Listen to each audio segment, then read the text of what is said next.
Yoo-hoo! Alright, so welcome to the Beaver Kitchen Table, and we're going to do a little bit of math. So I've got 4 examples set out for you, and we're going to go and do them piece by piece. So the first one, here we go. We've got a triangle, it's a right triangle, and they tell me that this angle is 35. Well, what do I want to find? I want to find this side W right here. So I'll get the calculator out of the way, and I have to figure out, okay, how is this related to the 35? Well, I look and it's touching, so that's my adjacent side. And then what do I know? I know this one right here, and that's my hypotenuse. So when I look at them, how do I put those two together? I've got an A and H, so SOHCAHTOA, there she is. I want the cosine. So I go through and I say, all right, cosine of 35 equals my adjacent, which is W, over my hypotenuse. Excellent. So how do I do that? In my calculator, I'm going to multiply, since this is divided, how do I undo divided? I multiply both sides by 30. So in my calculator, I'm just going to put 30 times the cosine of 35, and I'm going to hit equal, and man alive, on my calculator, I think I have to push 35 cosine first. That gives it to me, then I times 30. Now if you're using a big TI 80 whatever calculator, which I forgot mine at school, but if you're doing that, then you can just push in your cosine and your number, but make sure that you close off your parentheses when you do it. So I look here and it says, hey, I've got 24.574. I'm going to round it to 2 decimal places, so W is going to equal to 24.57. I look, what's my label? Inches, so it's in inches. Awesome. Now just in case, because I don't have any examples that will use sine, let's find this one just to see what would happen. So now I want to find x, which is the opposite. So I say, all right, opposite, and I know my hypotenuse, so opposite hypotenuse, that's sine. So over here I write sine of 35. And sine of 35 equals whatever this is over 30. So in my calculator, I do 35 sine, and then I do times 30. When I get that, I've got 17.207, so x equals 17.21, and it's in inches again. So there was one when I was using sine. All right, next example. So here we go. 55 degrees. I know this side is 14 centimeters. How is that related? That's the adjacent side to the 55. Then, what do I want to know? I want to know the V. So, what piece is that? That's the hypotenuse. So, if I want to know the hypotenuse, and I've got adjacent and hypotenuse, I'm back to cosine again. So, the cosine of 55 is equal to 14 over, I don't know yet, V. So these, sometimes I'm not quite as comfortable when I've got the V on the bottom, so I'm going to put a 1 over here, and now that helps me know that, hey, I can cross multiply. So I've got 14 on this side, and on this side, I'm just going to write it as cosine of 55 times V. So what ends up happening is that if I have my big calculator, I know how do I undo times I divide. So I'm going to do cosine of 55 and cosine of 55. Now, if I have a big calculator, all I have to put in is 14 divided by cosine 55, and that works out. It gives me a nice answer. On this calculator, since I have to do the 55 first and the cosine, which you'll have to do on most small calculators, I'm going to see what the cosine of 55 is, and it'll be a long thing. So I'll put in my 55 cosine, and I get 0.573576436, on and on and on. So I'm going to take that to 4 places, just because whoever decided this almost always goes to 4 places.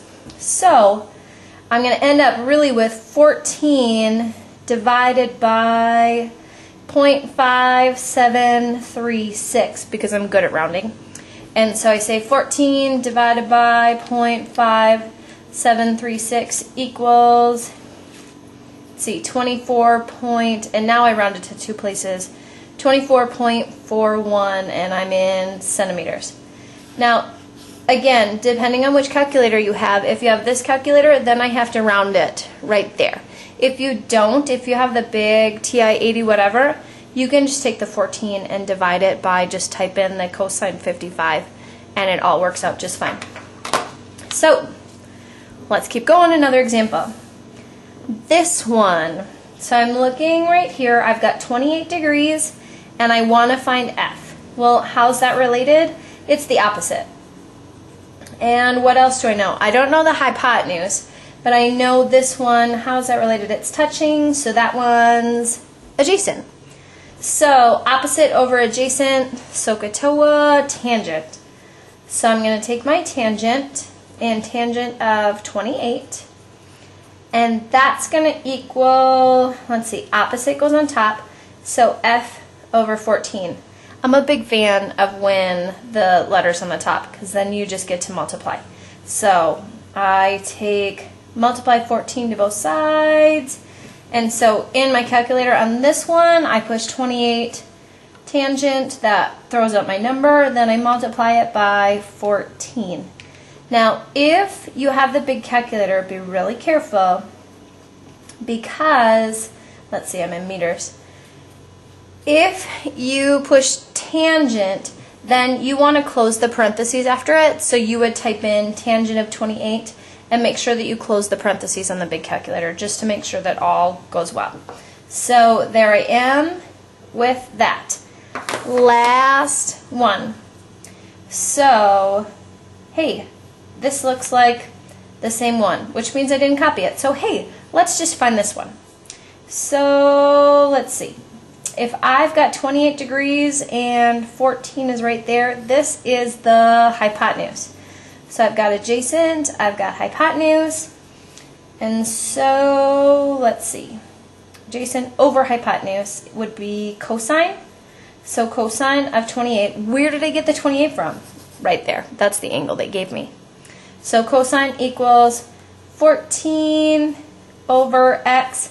Here's another one where x is on the bottom. Man, what do I do? I'm just going to put a 1 on the bottom so that I can cross multiply because I'm more comfortable with that. So cosine of 28 times x. This time, again, if you have the big calculator, you can wait and do the cosine last. Here, because I have the small calculator, I'm going to do it first. So 28 cosine gives me this big, huge, long number. I'm going to write down 4 digits of that, up to 4 places. So 0.8829 times x equals 1 times 14, so 14. So really what happens when the x is on the bottom, I end up taking this divided by the cosine of 28. So in your big calculator, you could just push 14, then divided by, and cosine 28. Make sure that you close your parentheses, and you can just press enter, and you'll get your answer. On my calculator, because I have to do it this way, I'm just going to divide out by 0.8829, and your answer will be almost exactly the same, especially if you round to 2 places. So it's not going to make a big difference answer-wise. So I've got 14 divided by 0.8829, and that gives me, so my hypotenuse of that last example is 15.86, and I'm in meters. All done. There you have it. All right, the last example, I had to draw it. So here it is. You've got this angle right here is 50 degrees, that's what it tells you, and you want to find this one. So how's it related? Opposite. And I know the adjacent side right here. So opposite and adjacent is tangent. So I'm going to write down tangent. Tangent of what? Tangent of 50 equals opposite, which is m, over adjacent, which is 40. So now I can just grab, how do I undo divided by? These are nice because I really just multiply. Or I could do that by cross multiplying too. You see that you multiply right there because there's an equal sign. You can only do that when there's an equal sign. And so I type in my 50 tangent because I have the little calculator today. If I have the big one, you can just do it by typing in tangent 50. Make sure you close your parentheses. So there you go, times 40. And so this side is 47.67. And then I was thinking, well, does that make sense? I'm not sure. First of all, it's in feet. Is it okay that this side is longer than this side? Well, let's think about it for a second. Just as is this a good idea or not? If this is 90 and this is 50, I know altogether my triangle has 180 degrees, which means that if this is 50, 180 minus 90 minus 50, so this one's got to be 40 degrees. So does it make sense that this one is smaller than that one? It does. So we're all good. The end. Absolutely, but he didn't